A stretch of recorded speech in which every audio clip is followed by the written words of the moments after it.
cat dumped over my water.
It is the second week of week 3. This week they had you kind of go off into your childhood a little bit. One of the questions that I had was describe your childhood bedroom. If you wish, you may sketch out this bedroom. What was your favorite thing about it? And for me, that was kind of a weird question because I'm a military kid. So I had multiple childhood bedrooms and they changed often. My childhood bedroom, we weren't bedroom hangout kids. We very much hung out in the living room or outside. Bedrooms were for sleeping for the most part. For me, the bedroom wasn't really a sacred or special space. It was being outside and in nature. And my office is full of things that I love. And these questions I'm finding are really more lending to like a deep dive into contemplation for me. And so that's fun. But that was this week. Did I go on an artist date this week? I didn't go on an artist date this week. I went on 2 dates that were creative with people I love, but I did not go on an artist date. Does that make sense? I had half a week with my husband, and I did not want to be separated from him and be on my own. I also had my kids home for a special day, an extra one, and I did not want to go on an artist date. I wanted to go out with my kids and enjoy their company, so I do what I want.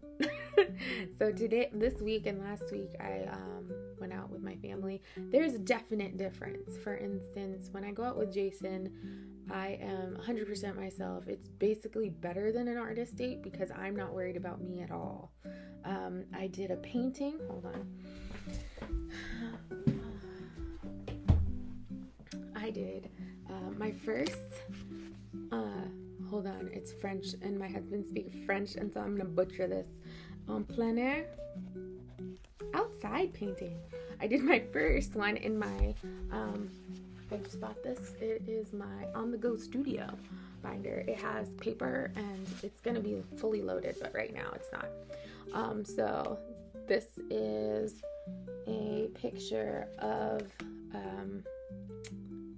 it's a painting of the pond that we were sitting at. So there's the green water and all that stuff. I would love to revisit this and do it again, but it was a really quick one and it was using things that I don't normally use. So I was excited about this. This was on our anniversary. We've been married 21 years. And so that was really nice. And it was my first time painting out in this journal period, because when I lived in Germany and I was doing all that, I really focused heavily on photography. So I would take photos and write, but I wanted to be really present. So instead of bringing my camera and maybe getting sucked into the work aspect of that, I really focused on the delight aspect. And then I went with my kids to the museum, and rather than that was a totally different experience. I know why she says go on your own, because it kind of means that you go at your own pace, right? You don't worry about if somebody else is bored or something. With Jake, I never worry because he's never bored, because he always has something that he can do. But with my kids, they're totally different. So they are a little bit more of a ping pong ball, and there are 2 of them. and there's one of me. Now, my 17-year-old is essentially an adult. I had to remember that when we were in the museum because he is so responsible and he's so considerate. And I also have to remember that my children were mostly raised in Germany, so they know the rules. They don't break the rules. They don't push boundaries, and they're very considerate of people around them. They're very aware of the whole of community and not so focused on individualization. America is a lot more individual focused. I went in there thinking I was going to be like holding baby's hands, and I literally just kind of stayed with Adeline because she is younger for safety reasons and also to hear her. And my son wandered, and it was adorable. And there's one room and there are some paintings in there that are very uncomfortable, like bad juju. And there was a room next to it that's beautiful. There were some amazing paintings in there and they were obsessed with those. But then we went to go walk in the other room. My daughter walks in there and immediately turns like about face. She turns around and goes, nope. Keeps walking. She's like, absolutely not. Those are not those. Nope. And I was like, what's wrong? Is it like scary? Like, what's going on? She's like, bad juju. No. I don't know if there's demons or something, but I ain't going in there. It was so hilarious because the same room, my husband, who is very chill, very quiet, not easily fazed, and he sure as heck isn't scared of anything, did the exact same thing. He walked in, he walked out, and he's like, there's something in there, and I ain't hanging out with it. My son's, he's a little more like his mother, so he's like, so like, this is not good, let me go check it out for myself. It's a terrible idea, but you know what, he's an adult pretty much at this point. So he walks in, he looks around, and he's like, yeah, I get it, it's not for us. And then they proceeded to question why and the across from it. So that was like, you know, those paintings that kind of like criticize, they like tear down, their whole point is to come at an idea that people love. So like they make fun of religion, not just Christianity, but any religion, or they make fun of, like, they delight in like the gruesome, like things are ripping each other apart, like that kind of stuff. It was kind of that vibe in there. I don't know how else to explain it. I didn't get a look because I'm following a 13-year-old who's like, nope, absolutely not. So we proceeded to walk across the way was their like medieval religious stuff, and in there my children then proceeded to go, why they make Jesus so scrawny? Why does he look like he's jaundiced? Like, why is he white? He's from the Middle East. I don't understand why they keep drawing him as white. I'm like, yeah, valid points. It was just, you want to know your kids? Bring them to a museum. Let them have their one headphone in so they're vibing to their own music and their mouths flow free. They had super bougie people in there and they were like looking at things to buy them. And my children are like totally unfazed, but my daughter's like, and I like that one. You know what? I like this one. And she's like going into it. This sweeter older lady was like just looking at her with like such like, oh, she's so cute. And I'm like, yeah, she is. She's mine. And then she gave me like this smirk, like, you are doing a good job on my way out. It was so cute. It was such a sweet moment. Then of course the curator at that point I think was a little peeved because we're distracting from his shtick because he wants to sell them stuff, and the lady's like, with Adeline, she's just like the stars, the honey was pouring from her eyes. It was so cute. Anyways, it was just a nice interaction. But going with your kids, and then when I went by myself, I just kind of lingered over one or two photos. I did a sketch, I just chilled over here, you know, I really felt the painting. So I definitely see the importance of my solo artist dates. However, I wouldn't trade it. So a little bit of a rebel moment this week and last week, but it was fun and it was good.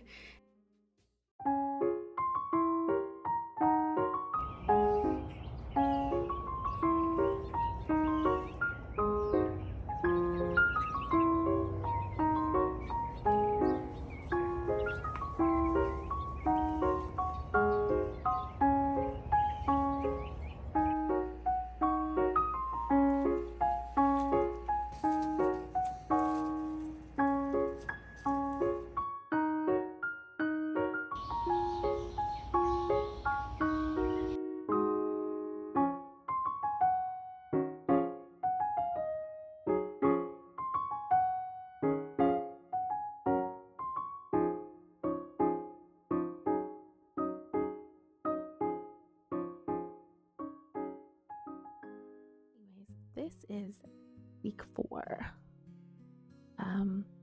Artist Way vlog. What's gonna end up happening is I am gonna compile this week, last week, and the week before, and I will be doing a week 3, 3.5, and 4 because quite honestly, I'm just not that interesting. I'm a full-time homemaker and I'm a full-time artist. And so, yeah, I'm just trying to figure out what that looks like. I think we're all kind of trying to figure out what it looks like to be grown-ups. Week 4 was mostly uneventful. I think their biggest takeaway that I got from listening to the book was take a break from reading. We live in a little bit of a different age, so I took that as take a break from input. I only did half a week because quite honestly I'm slow to read my book and I was really busy, so I didn't get around to it. I still need to do the questions to be fully transparent. The activities and making sure I got my artist date in there, and it's all been really beneficial, but it's also kind of become a part of normal. I did miss a few morning pages because there were a few days where I didn't sleep. Just a few things that for me are kind of normal because I've implemented them for a few years. Really making time to do the artist date is so tricky, and that's probably one of the best things that I've implemented, is really trying to at least get one in. This week I went to just the thrift store again. I got a wobble board, which is like a U-shaped piece, or it's more like it literally looks like that, of wood that you can stand on either end and wobble. I might have used it as a boat and scooted around my living room on Sunday afternoon. I bought 2 cups that are really weird looking. They're not supposed to tip over. I was going to use them for paint cups, but they ended up being used as drinking cups because they're so cool. Just keeping it really chill. Like I said, it's just a weird season. So I'm trying to be gentle with myself. And she's always talking about the inner artist being a child. Well, my child has had a very busy few weeks and just wants to play. So I am doing Peachtober again this year. I did it 2 years ago, 2022 and 23. I did Peachtober, which is a creative challenge. I want to say painting challenge, but it's not strictly. Whatever your medium, she's chill. But Very Little Peach does it, and I always love her prompts. So I've been doing that. Here, hold on, I'll show you some of the ones that I made so far. They are not my best because I'm really rusty at illustration, and that's kind of why I wanted to do this, because I haven't been doing any kind of illustrating lately. And I love illustrating, so I didn't want to. Here, let me see. So the first prompt was acorn. And that's my little acorn. That's a little gnome. I don't know if you can see her little eyes and lips. That was hard because I didn't have a pen small enough for how small I made her. So like I said, I'm very rusty and I haven't planned ahead on any of these. The next day was a little bit better, but Addie suggested I have a purple snail. I don't know how I like the purple, but we went with it. The prompt was kite. This is my favorite part. That cloud turned out so good. He's so cute. And I thought it was gonna be just the gnome and all of her friends, but she ended up going away and the snails stayed. So this one was slug. So there's the little snail meeting a slug. I imagined that they had a conversation about where the snail got her shell, and she probably said that she decorated it herself, and then maybe she brought him to go find a new shell for himself, but then he explained that he actually lives over here. You see that little area right there? That's where he lives, and there's soft, lovely leaves in there, and it's so cozy. And they probably went for a cup of tea. or something. I don't know. I like to make up little stories while I paint them, but they don't often make sense. So this one was gingham, and I did my best to do some shadows, so it should be sunset. And this little snail found a sketchbook on a gingham picnic blanket. I think my family always took picnics in the autumn. All right.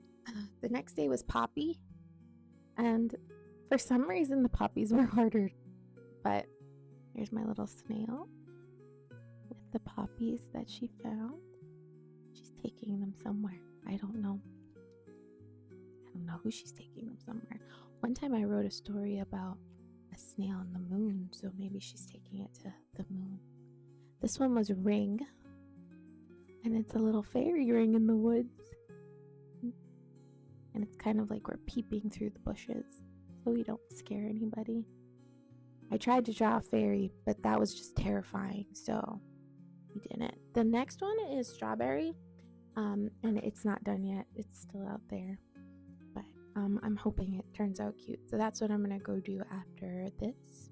But I just wanted to check in and say hi and show you what I was working on, and maybe if you're doing the artist way too, encouraging you to keep at it, even if you're not doing it perfectly, because quite honestly, real world problems are real world problems. Figure out a way that it works for you. For me, I don't sweat too much about answering the questions and writing them down.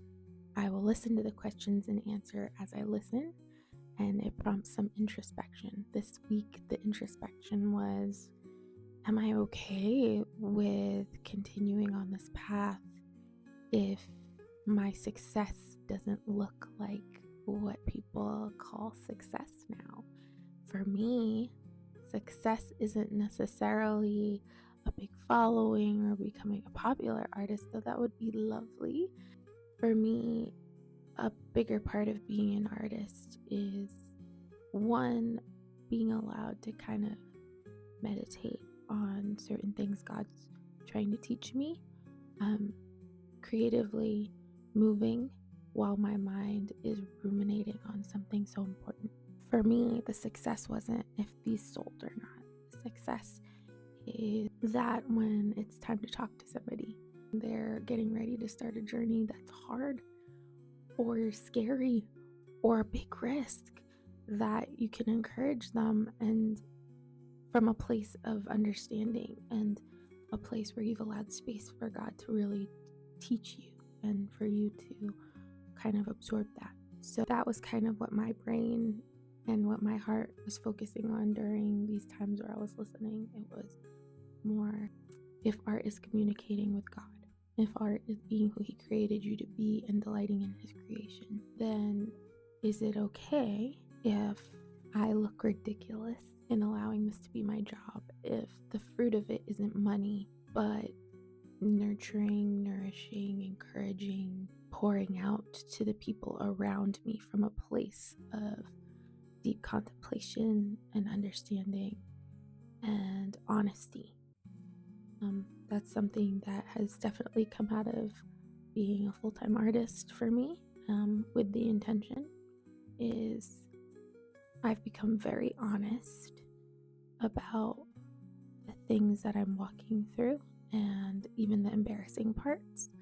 And is that okay to be what we get out of this? Like, will I keep at it if nothing changes, if my shop never empties out, if I don't do well financially and it's kind of something that we're always investing in, but it's never solvent? Would I still do it? Is it still worth it?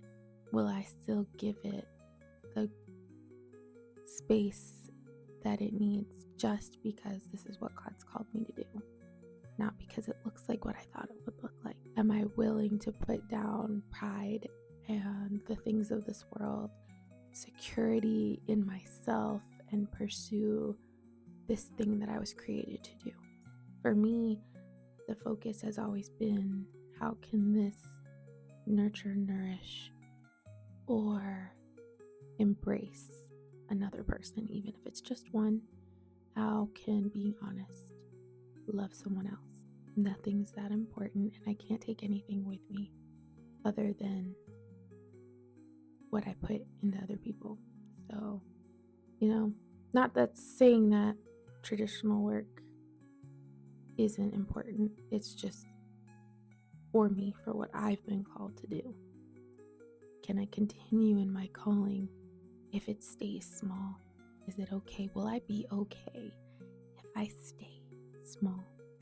And my answer was yes. Though it's not an easy answer, but it did take a lot of the stress off of my shoulders, because I'm not a business person and I'm doing my best, but I don't want that to distract me from what I'm actually called to do. That was the biggest revelation that came out of really looking into this week and giving my mind a rest from all of the input, was that I came to that realization that I don't need to try so hard, that it's okay, and I can take a breath, and I can maybe post my artist way videos every couple weeks. This will be a longer video because it will be 3 weeks of the artist way journey, but it takes the pressure off of me, and I'm so peaceful, and I've just delighted and enjoyed. As soon as I took that pressure off, I've just enjoyed every stinking bit of my work, of time with my family.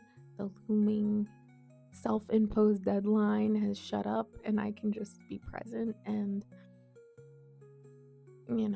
it's so good. And I think we all kind of need a little bit of that pressure off. So I will see you when I see you, and I love you a lot.